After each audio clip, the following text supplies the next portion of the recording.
31 मे हा जागतिक तंबाखू नकार दिवस म्हणून आपण पाळतो। हा दिवस साजरा केला जात नाही।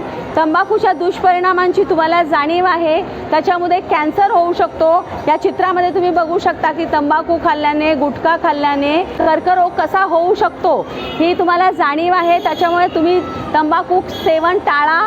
तुम्ही खात नसाल तर आजूबाजूला तुमचे रिलेटिव्स असतील किंवा नातेवाईक असतील, आजूबाजूचे ओळखीतले लोक असतील, मित्रमंडळी असेल, तर त्यांनाही तुम्ही तंबाखू खाण्यापासून परावृत्त करा, कारण त्याच्यामुळे ओरल कॅन्सर होतो। वर्षातून 1 लाख ओरल कॅन्सरचे पेशंट सध्या आपल्याला आपल्या भारतामध्ये आढळत आहेत।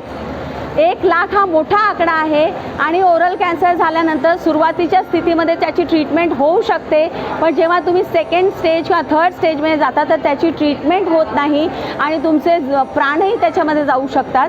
तर एक फक्त तंबाखू सेवनामुळे हे एवढं होऊ शकतं, तर सगळ्यांनी तंबाखूची संगत सोडावी, तंबाखू खाऊ नये। फक्त तंबाखूच नाही, तंबाखू आणि दुसरे काही पदार्थ असतील, सिगरेट असेल, गुटखा असेल, जे काही ज्याच्यामध्ये तंबाखू किंवा निकोटीनचा प्रमाण असतो हे तुम्ही सेवन करू नका, असं आम्ही तुम्हाला आव्हान करतो आहोत।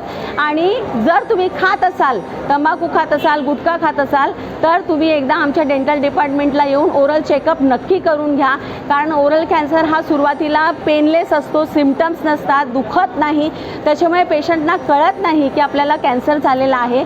जेव्हा तुम्ही आमच्याकडे चेकअपला येता किंवा तुम्ही घरी करून तोंडामध्ये बघितलं, तर तुम्हाला जर तोंडामध्ये कुठेही पांढरा चट्टा किंवा लाल चट्टा वाटत असेल तर तुम्ही त्वरित डॉक्टरांना संपर्क करा आणि ते दाखवून घ्या, चेक करून घ्या।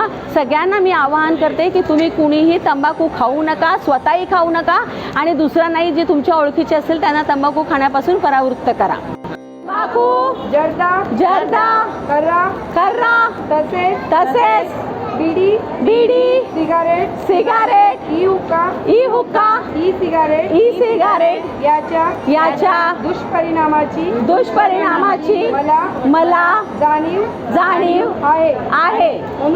म्हणून मी जन्मभर या व्यसनापासून दूर राहण्याचा संकल्प करीत आहे। माझी शाळा माझी संस्था आणि माझे महाराष्ट्र राज्य तंबाखू मुक्त करण्याचा प्रयत्न करेन।